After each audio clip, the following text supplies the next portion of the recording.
Donc, je travaille dans une unité de recherche en écophysiologie et génomique fonctionnelle de la vigne, où nous étudions l'adaptation de la vigne au réchauffement climatique. Donc, parmi ces recherches, nous avons orienté des travaux sur l'étude matérielle végétale. Et personnellement, je suis responsable d'une expérimentation qui vise à étudier la réponse d'une large gamme de cépages dans le vignoble bordelais. Voilà, donc nous avons pour cela implanté une parcelle qui comprend une cinquantaine de cépages différents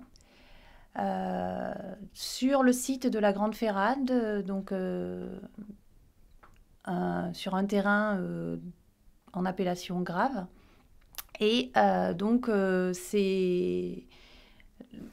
mon travail est d'assurer le suivi de ces 52 cépages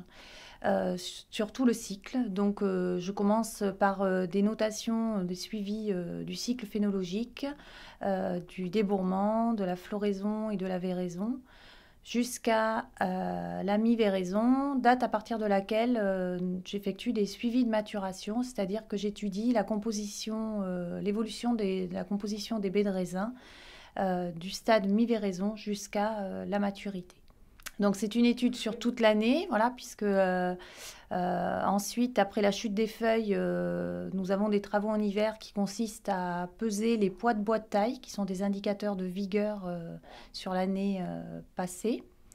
Voilà, donc un suivi sur toute l'année et sur de nombreuses années pour justement pouvoir étudier, caractériser les facultés d'adaptation et de comportement de ces différents cépages. Quand on a implanté le dispositif, on est parti sur une trentaine d'années de suivi pour justement pouvoir emmagasiner tout un tas d'informations sur ces cépages nouveaux qui ne sont pas cultivés actuellement à Bordeaux et disposer d'une base de données solide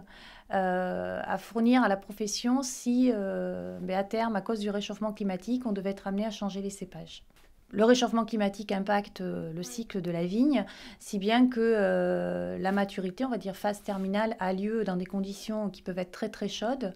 fin d'été, fin août, fin été, sous des températures élevées, contrairement à ce à quoi on est habitué, c'est-à-dire septembre, voire octobre. Et quand la maturation des raisins a lieu à une période trop chaude, en fait, ça crée un déséquilibre au niveau des raisins, avec des raisins qui sont beaucoup trop sucrés et pas assez acides, et surtout pas assez aromatiques. Les composés phénoliques, typiquement, ne peuvent pas atteindre une maturité optimale dans des conditions de température trop élevées. Voilà, donc les objectifs de suivi des cépages, c'est déjà d'observer sur les cépages bordelais qui sont cultivés actuellement, de voir si effectivement on observe réellement et quels sont les impacts de cette modification du cycle avec une précocité liée aux augmentations de température, mais également de voir quels seraient les cépages éventuellement qui pourraient s'adapter dans le climat bordelais sur un terroir, un sol de grave terroir bordelais et donc qui s'avérerait avoir un potentiel qualitatif des raisins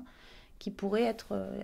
du coup des cépages de substitution pour nos cépages actuellement plantés.